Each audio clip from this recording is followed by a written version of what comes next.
उत्तर प्रदेश के मुरादाबाद जनपद के मजोला थाना इलाके में आयोजित आरबी सम्मेलन में हिस्सा लेने के लिए प्रदेश के मुख्यमंत्री योगी आदित्यनाथ पहुंचे। इस कार्यक्रम के अंदर बाबा रामदेव के साथ ही अन्य कई संत मौजूद रहे। भारी संख्या में लोगों की मौजूदगी में कार्यक्रम संपन्न हुआ है। प्रदेश के मुख्यमंत्री द्वारा कई उपलब्धि की भी जानकारी मंच पर से दी गई है। मंच पर एक बार फिर से प्रस्थापित करने का अभियान है। जब योग की परंपरा को वैश्विक मंच पर स्थान सम्मान दिला करके 21 जून की तिथि को विश्व योग दिवस के रूप में मनाने के लिए पूरी दुनिया के अंदर आह्वान होता है और वह तब भारत के लिए गौरव का दिन होता है।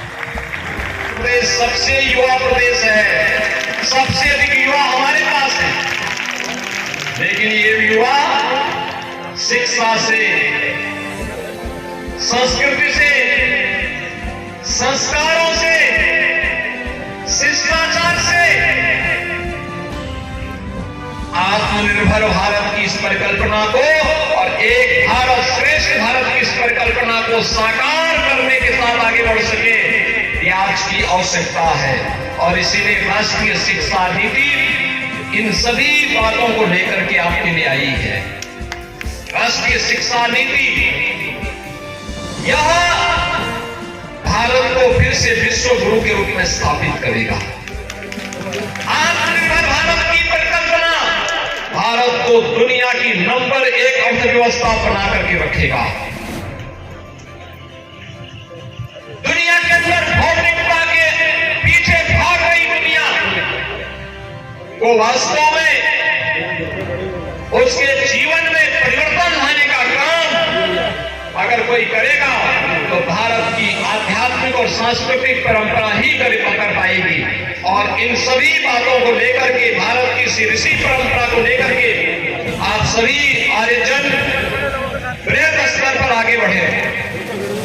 मेरी आप सबसे एक बात के लिए मैं आपसे आग्रह भी करूंगा और आग्रह होगा, हमें सरकारों के कार्यक्रमों की जानकारी भी अपने पास रखनी चाहिए, क्योंकि जब हम जनता के साथ संवाद बनाने के लिए जाते हैं तो हमें सरकार के कार्यक्रमों की जानकारी भी देनी चाहिए। बड़े पैमाने पर हम बड़े समुदाय को अपने साथ जोड़ करके, जहां कहीं भी छुआछूत और अस्पृश्यता हो, जहां कहीं भी भेदभाव हो, जहां कहीं भी विधवा विवाह के खिलाफ कोई आवाज उठा रहा हो, बाल विवाह को लोग प्रश्रय दे रहे हो, बहु विवाह को कोई प्रश्रय दे रहे हो, जहां कहीं भी कोई सामाजिक विकृति जन्म ले रही हो, उस विकृति के खिलाफ हम सबको खड़े होकर के सामूहिक रूप से उस लड़ाई को लेकर के आगे बढ़ना ही होगा।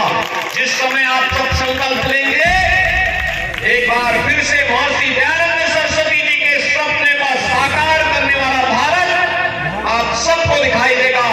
इस विश्वास के साथ मैं आज के इस कार्यक्रम में आप सभी आर्यजनों को एक बार फिर से हृदय से इस कार्यक्रम के लिए बधाई देता हूं। इस आस्था का सम्मान करने के लिए हमें उस प्रकार के कार्यक्रम के साथ जुड़ना ही होगा। और प्राकृतिक खेती उत्तम साधन है। पूरे देश के अंदर हर राज्य में एक नई प्रतिस्पर्धा प्रारंभ हुई है कि हमें प्राकृतिक खेती के साथ जुड़ना चाहिए।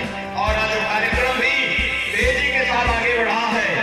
और साथ साथ मैं आपको बता ही रहा था, आयुष पद्धति को देश के अंदर मिलना सम्मान पहली बार ये हुआ है। योग को, आयुर्वेद को, प्राकृतिक चिकित्सा को, यूनानी, सिद्धा, इन सभी परंपरागत चिकित्सा पद्धतियों को भारत के अंदर सम्मान मिला है। और इसके लिए आयुष मंत्रालय का गठन भी प्रधानमंत्री मोदी जी ने ही किया है। भाइयों बहनों, ये जो नया भारत है, ये नया भारत अपने ऋषि मुनियों की परंपरा पर गौरव की अनुभूति करता है।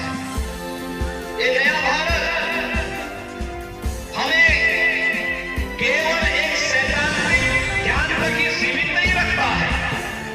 ये नया भारत तो हम सबको एक और माता भूमि पुत्रोहम पृथिव्या के इस पवित्र भाव के साथ हम सबको जोड़ता है, तो दूसरी तरफ इसको हम अपने व्यवहारिक जीवन में कैसे निकाल कर सकते हैं, इसकी भी एक नई प्रेरणा हमें प्रदान करता है।